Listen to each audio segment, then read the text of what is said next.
우리 시간에 함께 하나님 말씀 보시도록 하겠습니다. 하나님 말씀 요한복음 15장 5절에서 7절 말씀입니다.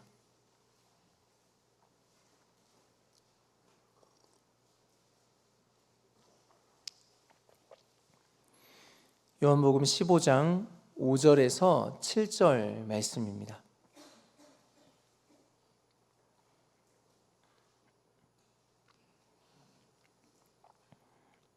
요한복음 15장 5절에서 7절 3절 말씀을 우리 같이 맞추어서 함께 한 목소리로 말씀 보시도록 하겠습니다.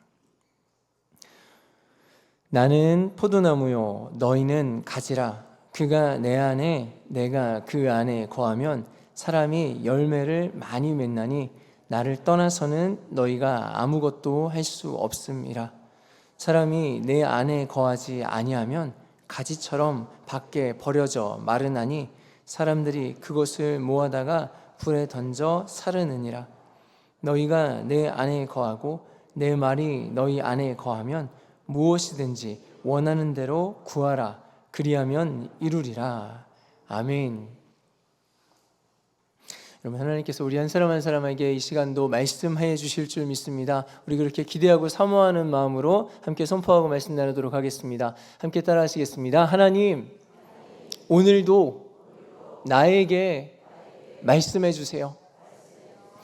이 시간 하나님께서 우리 한 사람 한 사람 가운데 친히 말씀하시고 깨닫게 하시는 시간 되시기를 주님의 이름으로 축원드립니다.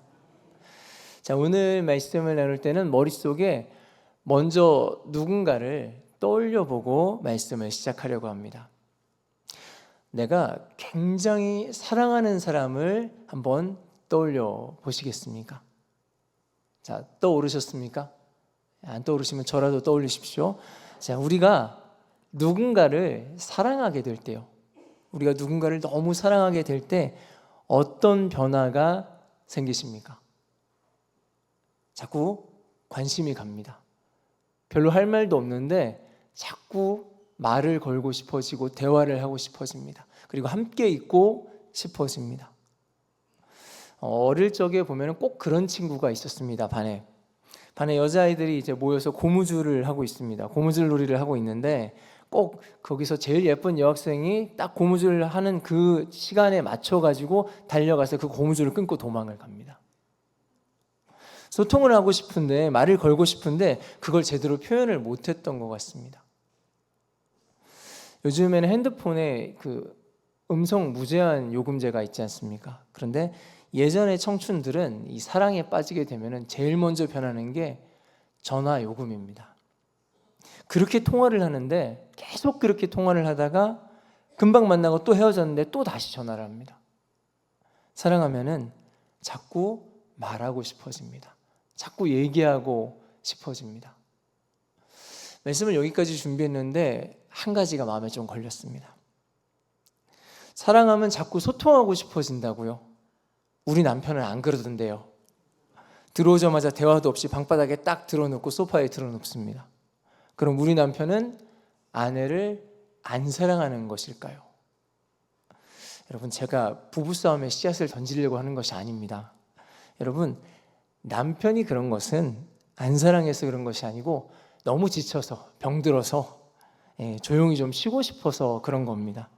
그러니까 아이고 병들었구나, 그런 걸로 해주시고 불쌍히 여겨주시기를 바랍니다. 제 얘기 같아서 좀 그러네요. 네, 다시 원래 주제로 우리가 돌아오겠습니다. 하나님이 지으신 건강한 사람은요, 누군가를 사랑하면은 소통하고 싶어집니다. 그게 우리 안에 주시는 원래 하나님의 형상입니다.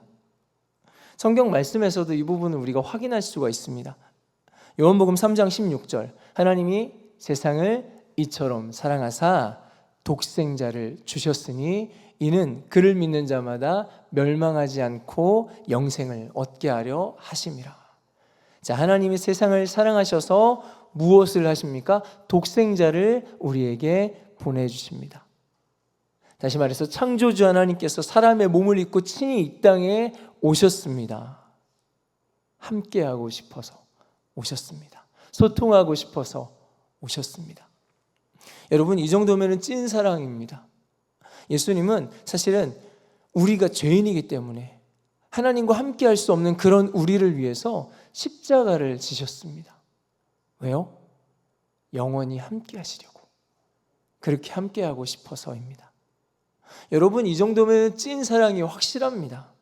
살다 보면은 우리가 죄에 좀 찌들어서 혼자 저 구석에 쭈그리고 앉아서 에이, 하나님은 나 같은 사람 사랑 안 하실 거야, 그런 생각이 드는 날이 있을지도 모릅니다.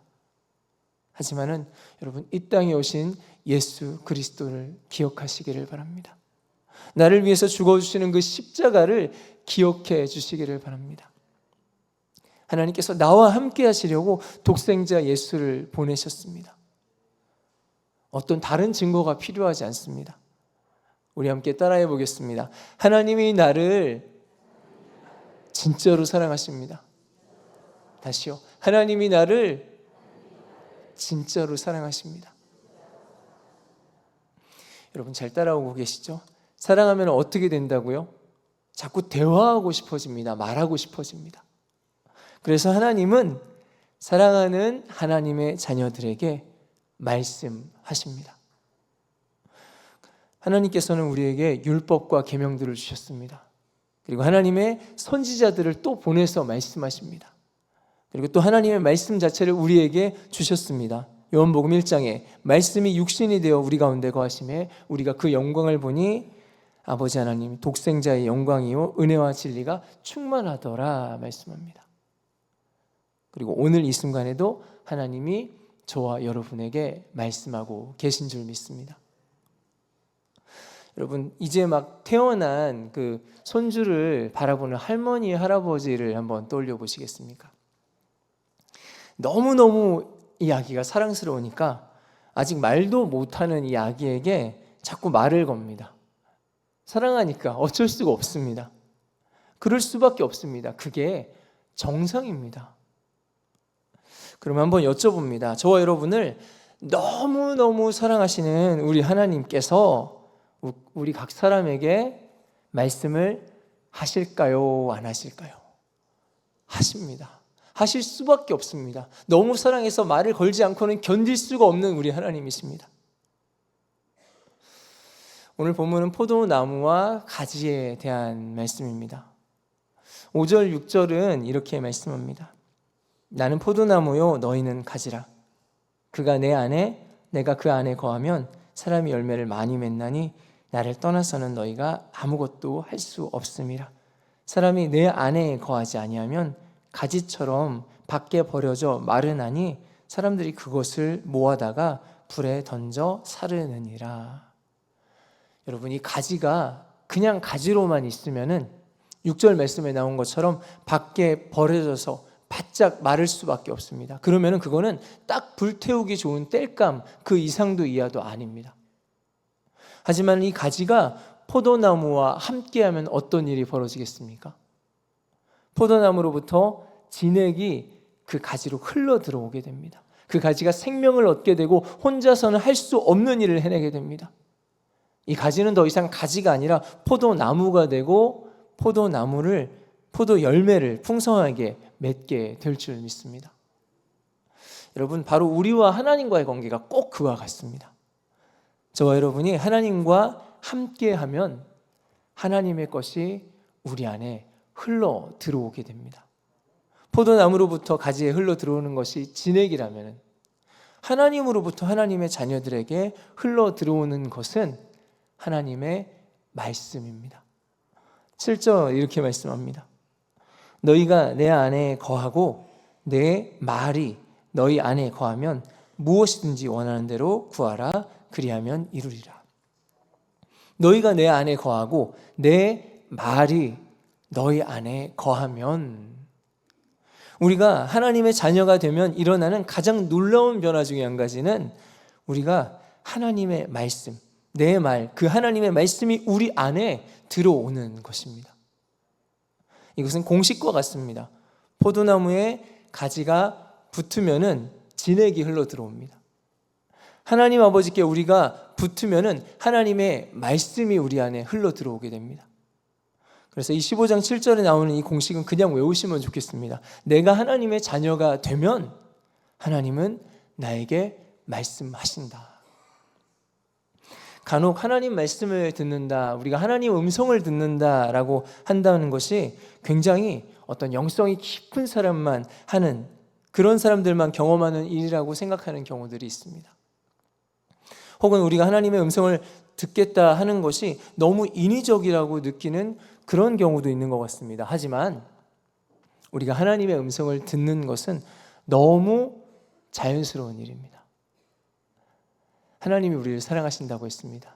우리에게 말씀하고 싶어 하실까요? 말씀하고 싶어 하시지 않으실까요? 너무너무 말씀하고 싶어 하십니다. 하나님은 그 자녀에게, 그 사랑하는 자녀에게 말씀하시는 분이시기 때문에 우리가 하나님 음성을 구하는 것은 전혀 인위적인 것이 아닙니다. 가지가 포도나무에 붙어서 그 순간에 진액이 흘러가는 것처럼 우리가 하나님의 자녀가 되는 순간에 하나님의 말씀은 우리에게 흘러 들어옵니다. 아무리 초신자라도 혹은 성숙하지 못한 신앙이라도 하나님은 그 자녀에게 분명히 말씀하시는 줄 믿습니다. 지금 이 시간에도 하나님은 우리 한 사람 한 사람에게 말씀하고 계신 줄 믿습니다. 꼭 여러분 어떤 우리 귀에 천둥소리처럼 신비하게 그렇게 들리지 않아도 괜찮습니다. 우리 마음에 하나님 말씀이 임하면 내가 그렇게 살아야 되겠다, 그 생각이 들게 하십니다. 바로 그 음성을 하나님의 음성으로 받는 것입니다. 박호근 목사야, 나는 네가 이렇게 살았으면 좋겠다.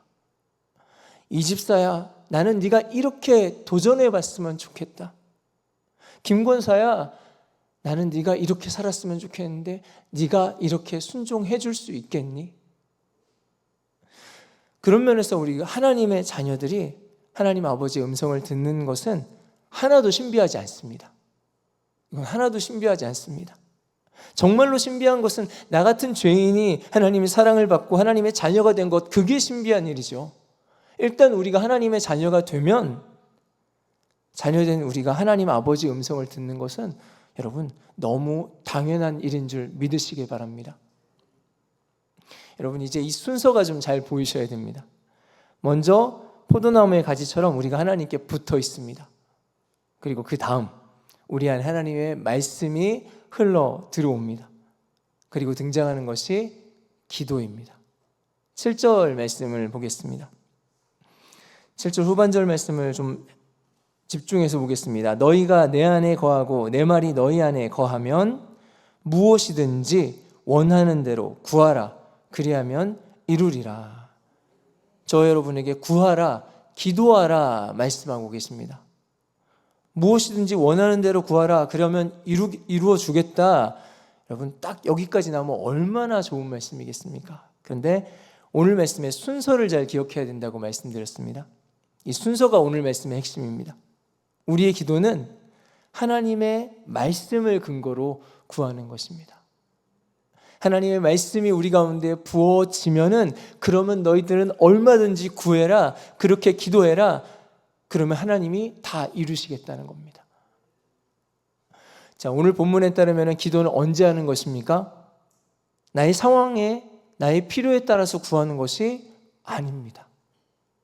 하나님의 말씀이 내게 흘러 들어올 때, 그때 우리가 기도합니다.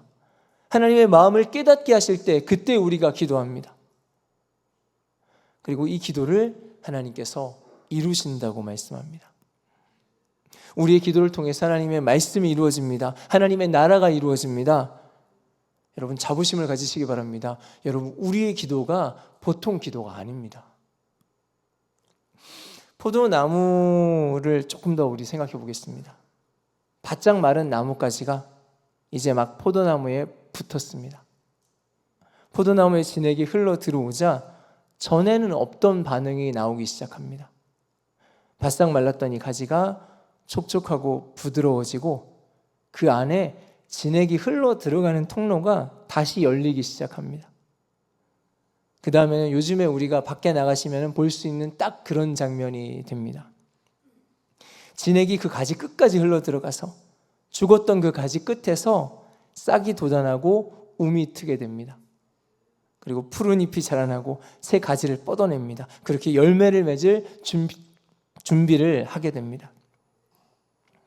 여러분 바싹 마른 이 나뭇가지에도 포도나무에 진액이 들어오면 이런 역사가 일어납니다. 그 가지가 포도나무가 되어서 포도나무의 일을 할 수 있게 됩니다. 우리도 마찬가지입니다. 하나님의 진액이, 곧 하나님의 그 말씀이 우리 안에 흘러 들어올 때 우리가 하나님 앞에 기도로 반응합니다. 그럴 때 하나님 생명이 우리 가운데 드러나고 하나님의 말씀이 나를 통해 이루어지게 될 줄 믿습니다. 그래서 우리가 기도해야 됩니다. 하나님, 내 안에 말라버린 영적인 통로를 다시 열어주세요. 하나님, 내 안에 다시 싹이 나고 잎이 돋게 하나님 도와주세요. 우리가 전도할 때도 마찬가지입니다. 하나님이 나에게 말씀해 주실 때, 하나님이 나에게 한 영혼 향한 그 마음을 부어주실 때에 하나님, 나를 통해서 그 영혼에게 푸른 생명이 전해지게 도와주세요. 그렇게 기도합니다. 우리에게 주시는 하나님의 그 말씀 안에서 기도할 때 우리 하나님께서는 이루실 줄 믿습니다. 말씀을 정리합니다.